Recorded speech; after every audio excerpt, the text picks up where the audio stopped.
সকালে চা, পাউরুটি আর ছোলা বাদাম, কাঁচা ছোলা বাদাম থেকে শুরু করলাম। আর যে দুয়াল থেকে এসেছি সকালবেলা, ছাদে যাবো মেলতে। আর গাছে অনেক আম হয়েছে, তোমাদের দেখাবো। আমগুলো অনেকটা না ঝরে ঝরে পড়ে যাচ্ছে, আর বিভৎস রৌদ্র, ছাদে দাঁড়ানো যাচ্ছে না। গামছা মাথায় দিয়ে দেখো সব মেলতে গেছি, না মেলে তার উপায় নেই। আর বিদিশার রং খাওয়ার পর থেকে বিদিশার বিভৎস ঠান্ডা লেগেছে, রুমাল দিয়ে নাক মুছতে মুছতে নাক চলে যাচ্ছে।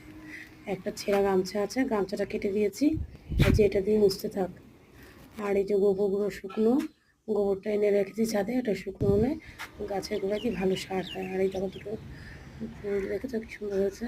আর গুটি কতগুলো ফুল আছে, এই দেখো আমগুলো বেশ হয়েছে, কিন্তু পড়ে যাচ্ছে, কতটা থাকবে জানি না।